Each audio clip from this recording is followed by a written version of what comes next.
Kasus dugaan penganiayaan Kiai Sepuh di Tasik bikin situasi memanas. Seorang Kiai bernama Abdul Yani diduga dianiaya di Cikatomas hingga sempat pingsan. Assalamualaikum warahmatullahi wabarakatuh. Sehubungan dengan beredarnya informasi mengenai dugaan tindakan penganiayaan terhadap seorang ulama sepuh di wilayah Cikatomas. Bismillahirrahmanirrahim. Tadi pagi seorang sahabat bertanya kepada saya, tinggalnya di Bandung, bekerja di Bandung, tapi asal Kabupaten Tasikmalaya, tentang apa yang terjadi di Kabupaten Tasik. Kami informasikan ya, berdasarkan informasi dari Pak Kapolda Jabar bahwa pelaku penganiayaan tokoh masyarakat sesepuh ulama. Assalamualaikum warahmatullahi wabarakatuh. Saya Budi Harisandi dari kantor Budi Harisandi. Hari Minggu jam 9 saya bakalan jadi buronan Interpol. Ustadz Sam dipolisikan atas dugaan pelecehan santri laki-laki, tapi kabarnya dia masih sembunyi di luar negeri. Sosok bernama Syekh Ahmad Al-Misri atau Sam ini resmi dilaporkan ke Bareskrim. Apa jadinya penghafal Al-Quran dilecehkan oleh ustadznya sendiri? Bahkan pelakunya segera jadi buronan internasional. Aku mau bahas kasus pelecehan sesama jenis Syekh Ahmad Al-Misri. Syekh Ahmad Misri ini itu juga dilakukan korban yang sama tapi dilumut bibirnya, ya kan, supaya ntar fasih katanya. Berinisial Syekh AM. Dalam RDPU tersebut kami akan mengundang perwakilan korban termasuk kuasa hukumnya serta Direktur Tindak Pidana. Gimana bisa seorang syekh melakukan perbuatan yang menyimpang? Bahkan perbuatan itu dilakukan kepada santri-santrinya sendiri. Awal pertama mulai muncul nih ke media ya. Ini klarifikasi saya kepada seluruh kaum muslimin muslimat yang berada di Indonesia dan di wilayah-wilayah lainnya. Saya Syekh Ahmad Al-Misri. Hai guys, jumpa lagi dengan saya Hadi Purwanto guys. Ada sebuah berita viral di Jawa Barat guys ya, tepatnya di Tasik guys. Jadi seorang tokoh ulama sepuh itu dianiaya oleh salah seorang oknum preman guys. Bagaimana bisa seorang kiai sepuh ini bisa dianiaya guys? Mari kita saksikan dulu guys. Let's go guys. Kasus dugaan penganiayaan Kiai Sepuh di Tasik bikin situasi memanas. Seorang Kiai bernama Abdul Yani diduga dianiaya di Cikatomas hingga sempat pingsan. Tokoh setempat menyebut jika pelaku belum ditangkap, 100 santri siap diterjunkan. Hingga kini aparat kepolisian diminta bergerak cepat dan kasus masih dalam penanganan. Kita terhadap kiai kita, guru kita, ulama kita percayakan kepada kepolisian yang berwajib. Mudah-mudahan polisi segera dengan cepat, dengan tegap melaksanakan dan menuntaskan acara. Menanggapin hal ini, bagaimanakah tanggapan dari warga sekitar dan para netizen guys? Mari kita saksikan dulu guys. Assalamualaikum warahmatullahi wabarakatuh. La akudul jubna anil haijai walau tawalat jumarul a'dai. Al-Fakir mewakili Hisdar Himpunan Santri Garut.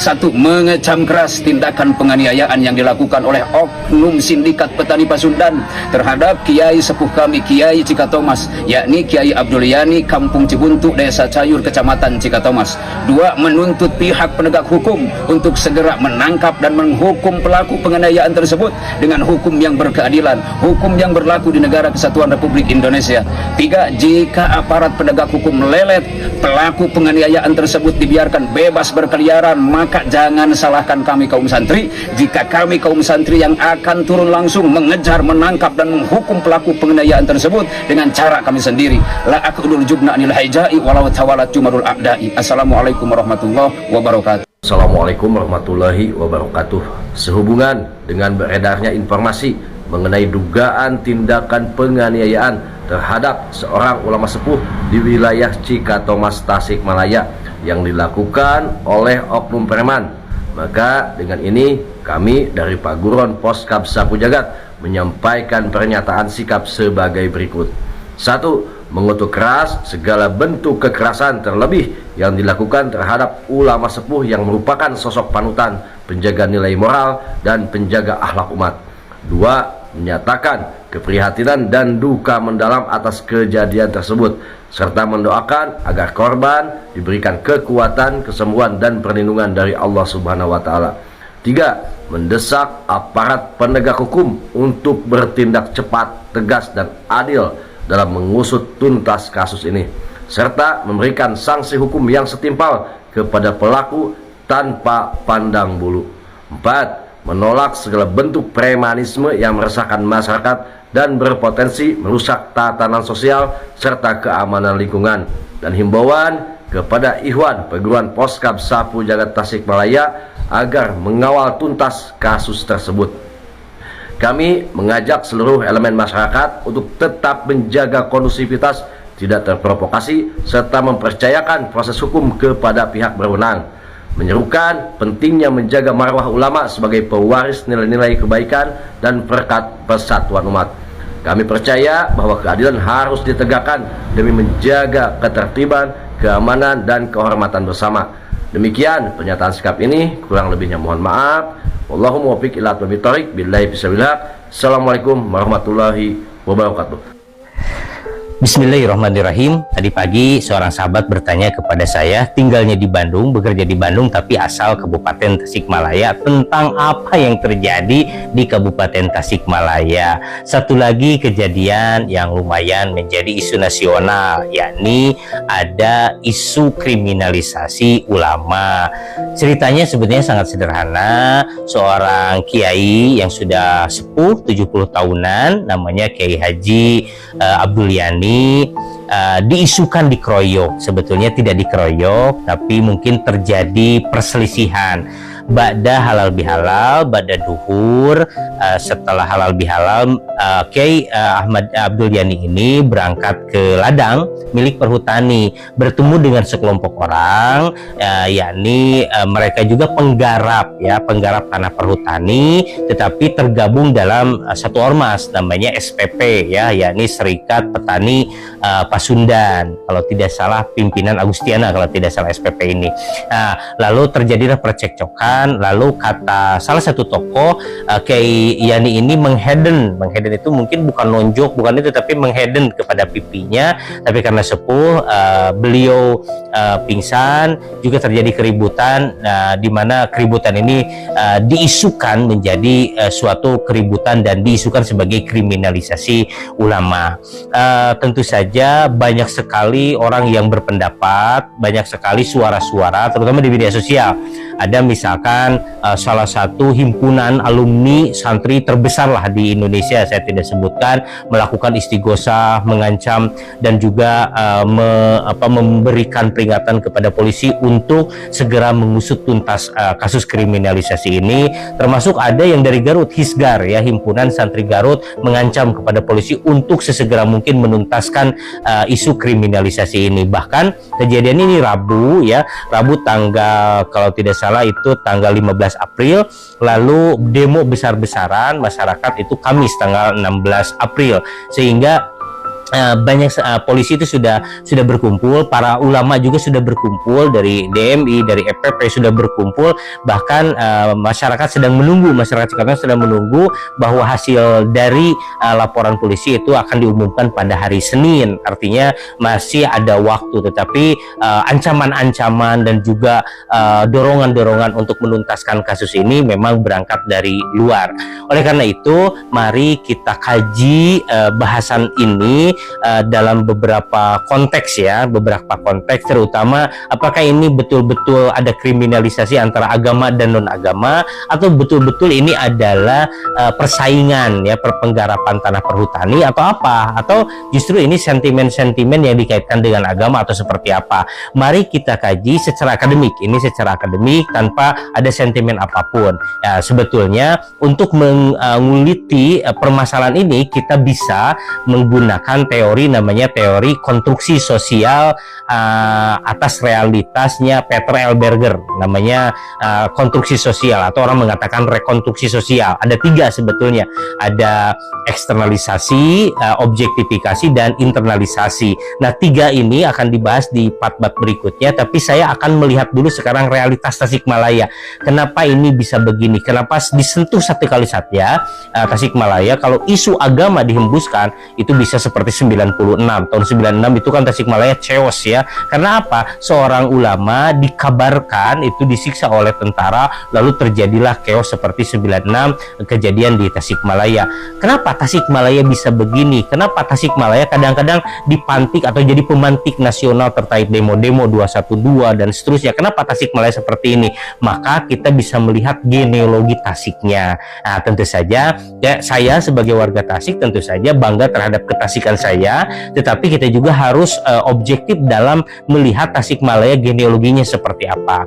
Mari kita lihat Tasikmalaya. Jadi seperti itu guys ya, pendapat daripada salah satu netizen yang menerangkan tragedi awal mula terjadinya penganiayaan itu guys. Yang ini diisukan ternyata kejadiannya seperti itu guys. Lantas bagaimanakah langkah tegas dari pihak kepolisian, dan mungkin ada salah satu juga tindak tegas dari Bupati atau Gubernur Jawa Barat. Mari kita saksikan dulu guys.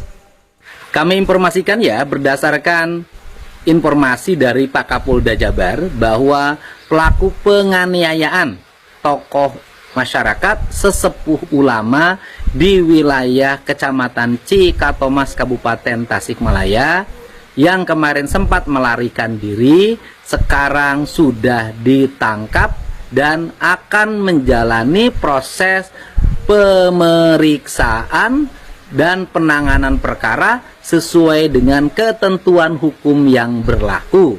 Semoga peristiwa ini tidak terulang kembali, dan siapapun yang bertindak kekerasan, melakukan intimidasi, melakukan penganiayaan, maka jajaran kepolisian tidak akan pernah pandang bulu untuk melakukan tindakan hukum sesuai dengan ketentuan undang-undang. Saya ucapkan terima kasih kepada jajaran kepolisian yang sudah cepat menangani masalah tersebut. Nah, demikian tanggapan dari Gubernur Jawa Barat Kang Deddy Mulyadi guys. Assalamualaikum warahmatullahi wabarakatuh. Saya Widi Harisandi dari kantor Widi Harisandi. Hari Minggu jam. Nah, ini pelaku sudah resmi menyerahkan diri ke Kapolsek guys ya. Ini yang pakai peci hitam ini orangnya guys. 9. Saya bersama orang yang dituduh melakukan kekerasan terhadap seseorang di Cikatomas. Hari ini orang tersebut dengan itikat baik datang ke Polres Kabupaten Tasikmalaya untuk menyerahkan diri supaya proses hukum yang terjadi jadi terang benderang. Karena isu yang di luar di media sosial itu sangat liar, tidak terkendali. Jadi untuk supaya proses hukum ini terang benderang, orang yang dituduh melakukan tindak pidana dengan sukarela datang ke Polres Kabupaten Tasikmalaya untuk datang ke Kasat Intel supaya terjadi penegakan hukum. Kalau benar terjadi penganiayaan, saya harap Polres Kabupaten Tasikmalaya melakukan penyidikan secara terbuka. Apakah hasil visumnya benar menunjukkan ada kekerasan atau tidak? Karena yang paling pokok dalam tindak pidana penganiayaan itu adalah hasil visum luka yang dialami oleh korban. Nah, itu saya harap pihak Polres Tasikmalaya membukakan itu ke ruang publik. Kalau benar terjadi penganiayaan, orang yang diduga ini siap diproses secara hukum. Tapi apabila tidak terjadi penganiayaan, saya harap proses ini dihentikan.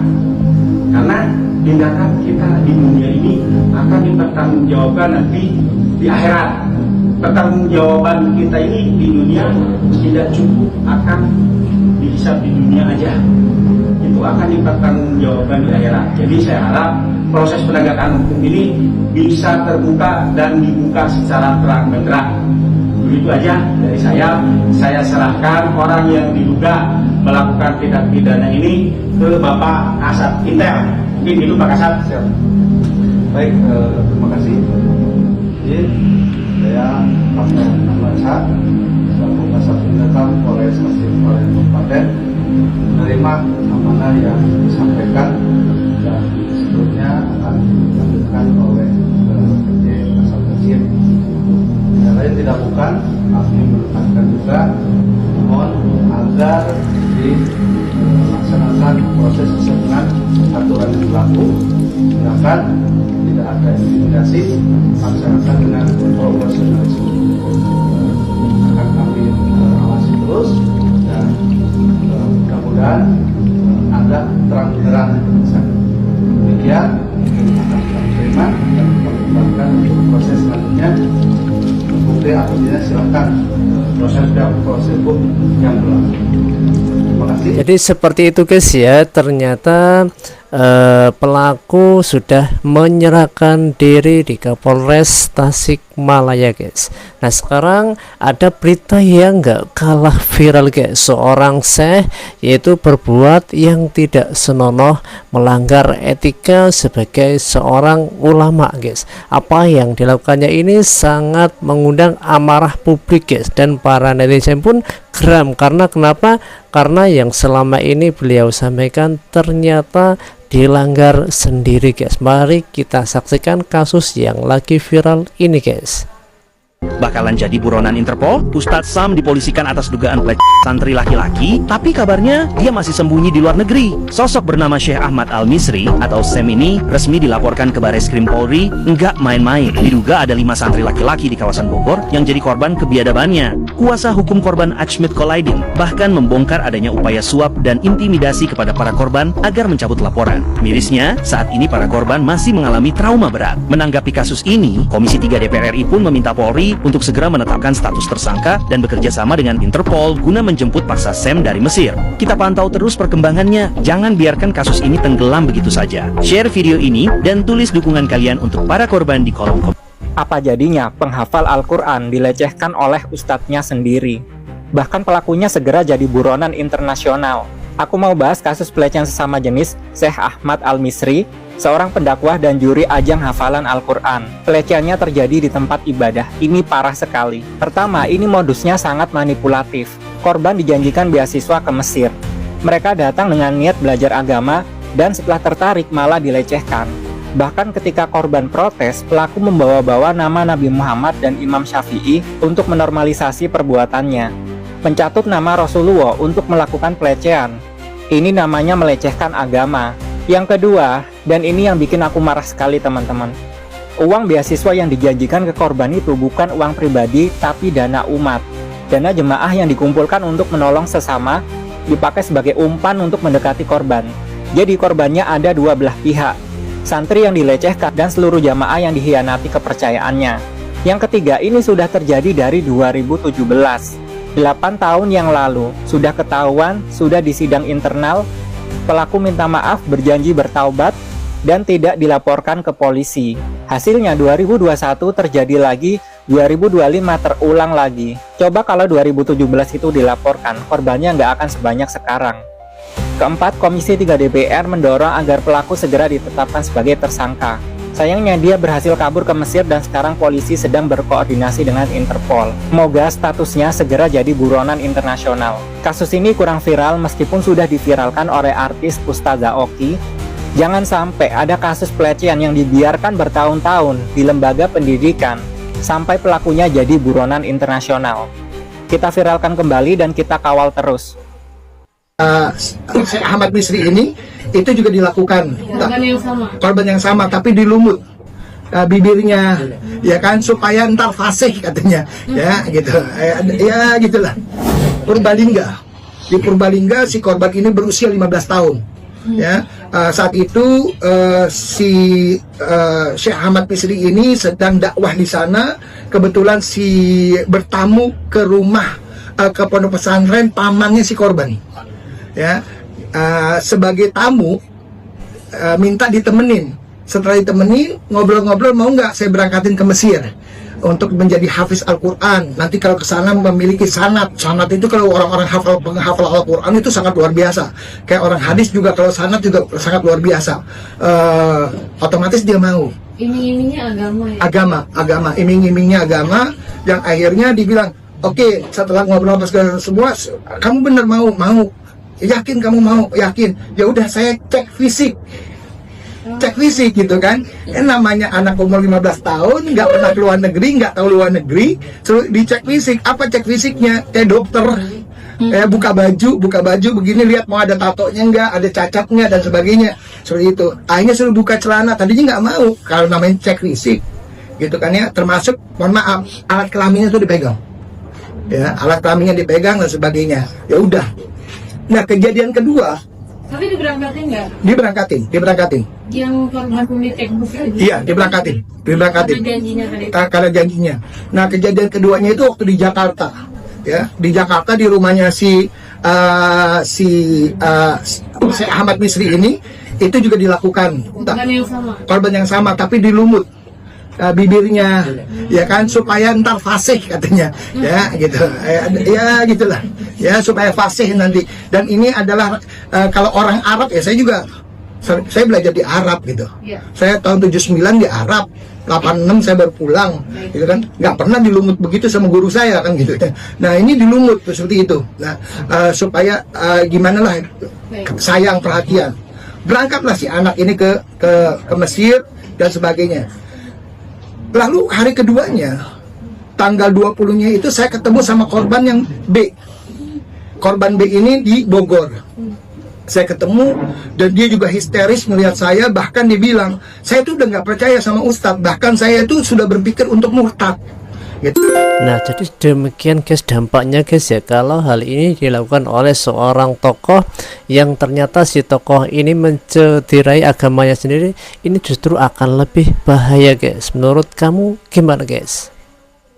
Berinisial Syekh AM. Dalam RDPU tersebut kami akan mengundang perwakilan korban termasuk kuasa hukumnya serta Direktur Tindak Pidana Perlindungan Perempuan dan Anak serta Pemberantasan Perdagangan Orang Bareskrim Mabes Polri. Mana nih kok beberapa minggu ini nggak kelihatan di Indonesia, tiba-tiba senyap? Apa masih di Mesir? Padahal kasusnya udah masuk Bareskrim Polri dan Komisi 3 DPR RI. Kita ini umat Islam di Indonesia gampang kagum. Lihat hafal Quran, pakai jubah, bicara agama, langsung percaya tanpa cek isi perbuatan dan akhlaknya. Alhamdulillah proses hukum mulai jalan.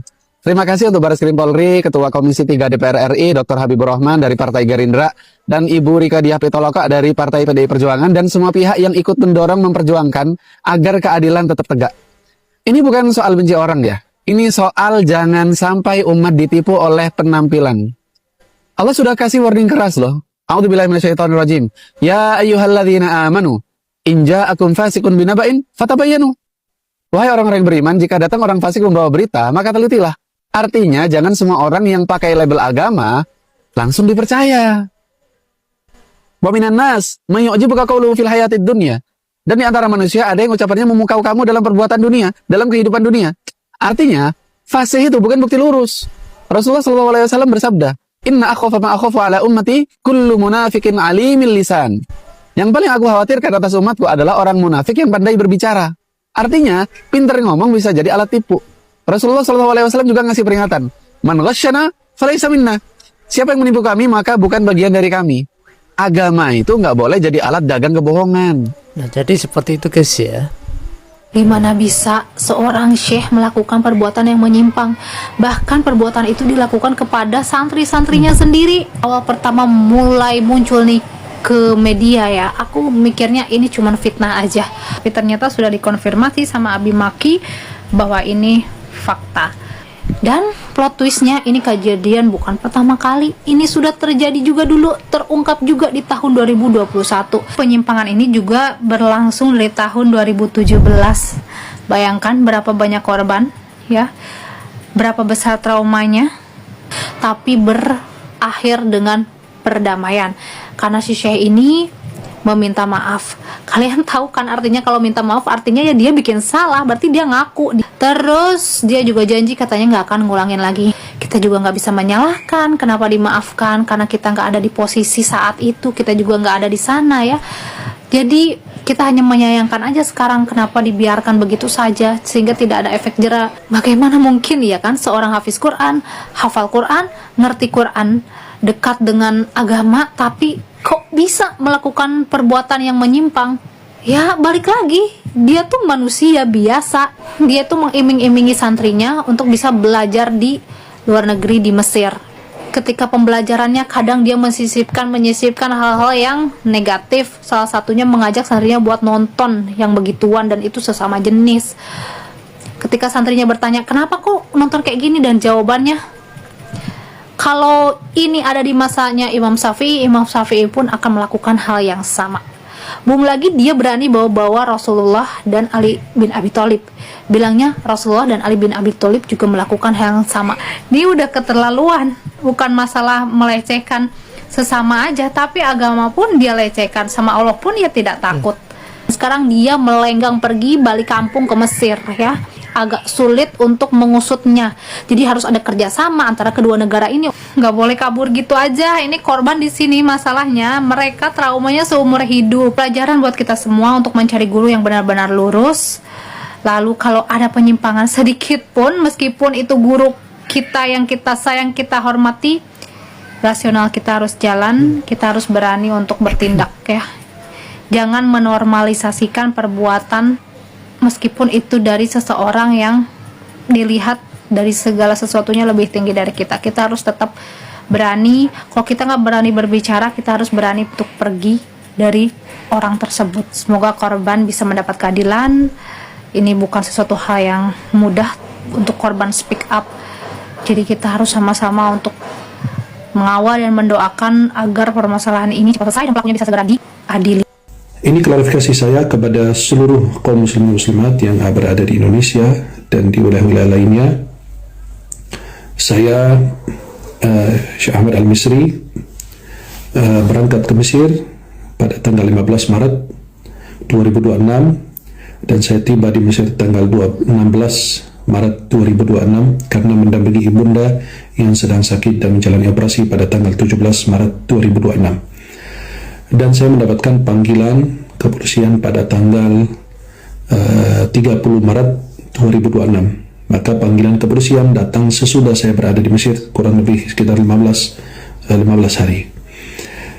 Dan saya mengucapkan terima kasih kepada Bareskrim, khususnya para penyidik yang memberikan kesempatan menyampaikan kesaksian saya secara online.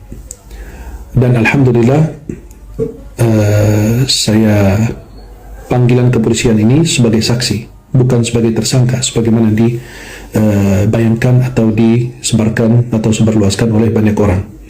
Yang kedua, tuduhan terhadap pelecehan kepada santri itu tidak benar adanya. Maka mohon teliti, karena bukti-bukti yang saya punya sudah saya serahkan kepada kuasa hukum saya untuk menyerahkannya kepada pihak yang berwenang, dan juga ada saksi-saksinya. Yang terakhir, tuduhan fitnah yang sangat kejam, yang sangat melukai hati saya dan setiap orang muslim adalah fitnah terhadap Rasulullah Muhammad SAW melakukan pelecehan kepada Sayyidina Ali bin Abi Thalib karramallahu wajhahu radhiyallahu anhu, na'udzubillah min zalik, dan Imam Asy-Syafi'i rahimahullahu taala radhiyallahu anhu, bahwasannya beliau kalau masih ada di zaman sekarang bisa ikut menonton video yang tidak senonoh. Itu adalah dusta dan fitnah yang sangat kejam yang melukai hati kita sebagai muslim.